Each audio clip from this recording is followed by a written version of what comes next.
Sallallahu ala Muhammad. Jika Anda ingin mudah dan cepat untuk bisa meraih surga, ya nanti itu yang saya sampaikan sekarang. Baik. Maka rumusnya adalah coba tunggangi salah satu amalan di antara sekian amal yang ditawarkan oleh Al-Quran yang itu bisa menjadi kunci-kunci pembuka pintu-pintu surga. Misal, ada bocoran dalam hadis Nabi SAW bahwa surga itu memiliki pintu-pintu yang utama.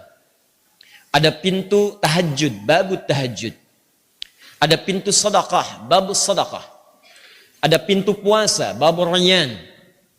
Ada pintunya pintu jihad, babul jihad.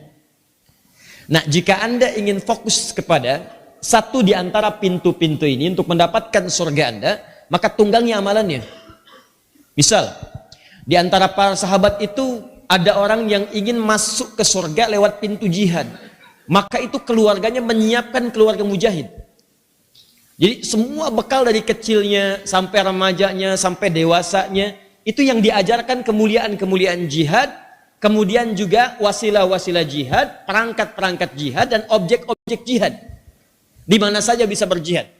Apakah di majelis ilmu, apakah di medan peperangan kalau ada wasilahnya, lalu disiapkan kemudian mereka semua.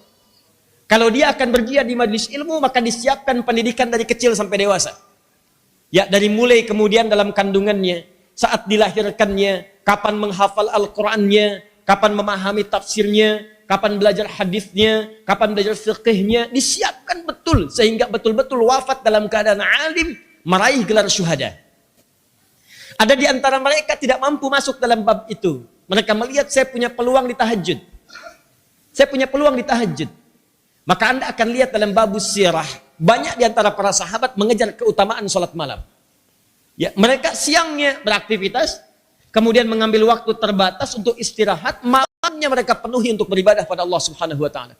Dan tidak sedikit di antara mereka ada yang bahkan menunaikan tahajud sampai dengan khatam Al-Qur'an. Dia buru pintunya.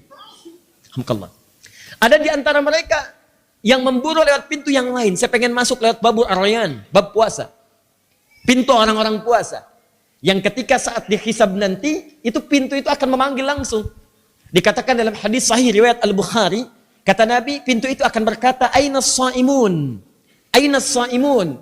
Mana orang yang biasa puasa itu? Mana orang yang biasa puasa itu? Dia manggil-manggil pemiliknya. Dipanggil antum gitu. Kemudian ketika dipanggil orang-orang itu, masuk ke dalamnya. Fa idza dakhalu ughliqa. Maka ketika semua sudah masuk, ditutup dengan cepat. Ada ghallaqa, ada ughliqa, itu beda. Ada aghlaqa, ada ghallaqa, itu lain. Kalau ghallaqa pakai tasydid, ghallaqa yughalliqu, itu ditutup pelan-pelan, hati-hati tutupnya.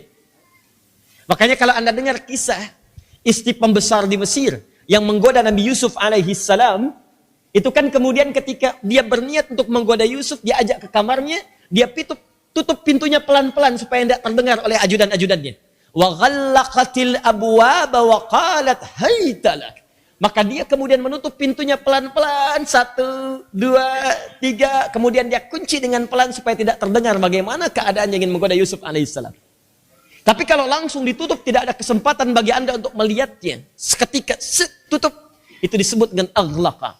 Kata Nabi, begitu orang-orang ahli puasa masuk ke situ, maka tidak ada kesempatan yang lain bahkan untuk sekadar ngintip. Ada apa sih di situ? Nggak ada, seketika. Makanya orang-orang penasaran pada saat itu. Wah, berarti indah di dalamnya, berarti spesial. Karena spesial, maka ada yang mengejar pintu puasa ini. Jadi tiap hari orang ini merencanakan ada puasa apa saja yang kemudian dalam syariat Islam itu disyariatkan. Yang fardu Ramadan ditunggu, yang sunnah dirinci. Yang fardu Ramadan ditunggu, yang sunnah dirinci. Senin ada puasa, dia puasa Senin. Kamis ada puasa, dia puasa Kamis. Ayyamul bid ada puasa, di tanggalnya dirincikan. Kapan Ayyamul bid di bulan ini muncul? Ada lagi yang lain, ada, dia keluarkan. Yang sunnah-sunnah cuma seketika munculnya, insidental dia muncul. Di bulan Al-Muharram ada, dia puasa. Di bulan yang lain ada, dia puasa. Bahkan ada siam Daud, dia kerjakan. Sehari puasa, sehari tidak. Senin dia puasa, Selasa dia tidak. Rabu dia puasa, Kamis dia tidak. Yang penting bagaimana caranya ketika dihisab ada pintu yang manggil. Ada bab sedekah. Bab sedekah. Ada orang-orang yang dia merasa bangun tahajud agak susah nih saya nih. Ya orang 11 rakaat saya 2 pun agak susah. Dia mau kerjakan puasa nggak kuat. Orang sampai maghrib dia zuhur sudah mulai ada terasa pengen buka. Sunnah, ya? Sunnah karena suasananya beda. Orang-orang mengejar yang lainnya dia kesulitan, maka dia berusaha. Saya punya kemampuan di bidang pencarian harta. Maka dia maksimalkan bagaimana cara mencari harta dia keluarkan. Ini ada bab zakat. Dia mencari bagaimana supaya bisa zakat.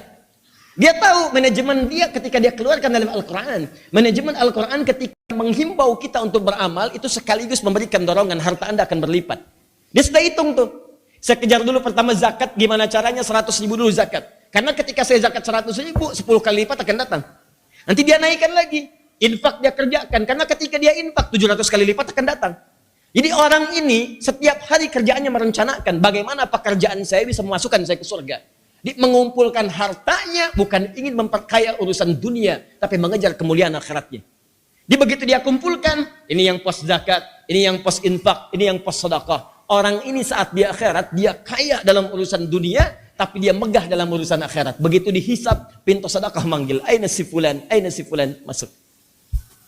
Dan ada di antara mereka yang paling dahsyat, yaitu ahli Al-Quran. Ahli Al-Quran. Ini bahkan saat hisab bukan pintunya langsung manggil, tapi langsung Qurannya memohon kepada Allah Subhanahu wa taala mengatakan, Allahumma halli. Ya Allah, tolong bedakan yang ini dengan yang lain. Hiasi orang ini, berikan kepadanya perhiasan yang beda dengan yang lain. Fayulbasu ilaihi tajul karamah, maka dipakaikan di kepalanya mahkota kehormatan. Allahumma zidhu, ya Allah tambahkan, kata Al-Quran. Karena fasilitatornya pun diberikan. Jadi kalau ada anak hafal Quran, karena dorongan orang tuanya, maka orang tuanya pun diberikan mahkota. Maka Qurannya berkata, Allahumma zidhu, ya Allah tambahkan pada orang ini. Fayulbasu ilaihi libasul karamah, maka dipakaikan padanya mahkota, setelah selesai mahkota, jubah kehormatan. Maka tertiba orang ini, kemudian diminta langsung oleh Allah, perhatikan kalimatnya, irqa, wartaqi, waqra, fa inna akhira qiraatika akhiru manzilatika. Ayo kamu cepat pergi ke surga, naik ke surga. Bahkan di Quran surah 13 ayat 23 sampai 24, itu bukan cuma sendirian, tapi diminta memimpin, jadi pemimpin bagi ayah bundanya, bagi suaminya kalau dia istri, bagi istri kalau dia suami, dan anak keturunannya. Kamu pimpin keluarga besarmu masuk surga. Maka dia akan bacakan Al-Quran yang biasa dia bacakan saat di dunia. Begitu dibaca, naik, sampai ke tingkat yang paling tinggi. Begitu berhenti bacaannya minal jinnati wan nas, maka disitulah tempat surganya yang paling indah. Ustadz, maksudnya orang ini cuma hafal An-Nas atau bagaimana? Tidak. Itu ada urutan. Nah, maksud saya, ini kan banyak teman-teman yang datang. Cobalah dari sekarang malam ini pulang dari sini, coba rencanakan merenung. Kira-kira pintu mana yang paling sesuai yang bisa antum tunggangi? Mana kadar kesanggupan kita yang bisa kita kerjakan? Pasti saya punya keyakinan, hakul yakin demi Allah saya katakan, Allah tidak mungkin menugaskan kita kecuali kita punya kemampuan untuk bisa masuk surga. Jadi begitu Allah uji kita, ujian itu mengantarkan kita ke surga. La yukallifullahu nafsan illa usaha. Jadi nggak mungkin Allah uji kita kecuali kita sanggup. Nah, ujian itu di Quran bersanding dengan sabar. Sedangkan sabar sandingannya surga. Lihat sini. Kita hidup di dunia diuji. Jelas ya? Ujian bersanding dengan sabar. Di mana rumus ujian bersanding dengan sabar? Al-Baqarah Quran surah kedua ayat 155 sampai 156. Walanabluwannakum bisyai'im minal khauf wal ju' wa naqsin minal amwal wal anfus wath thamarat. Ujian. Wa basyiris sabirin. Sabar. Sedangkan sabar bersanding dengan surga. Dari mana taunya? Taunya disebutkan di Quran surah ke-13 Ar-Ra'du ayat 23 sampai 24. Di ayat 24 dia langsung malaikat mengatakan kepada ahli surga. Ketika pertama masuk ke surga, kalimat pertamanya salamun alaikum bima sabartum. Selamat, Anda telah sabar saat di dunia, dengan kesabaran itu Anda bisa masuk ke surga. Sabar teman-teman, tenang. Kita itu letih cuma di dunia. Kalau sudah tinggalkan dunia ini nggak ada keletihan lagi. Bersabar ya. Kalau hari ini antum punya ujian, di rumah tangga berat, di kantor berat, sedang susah, sabar.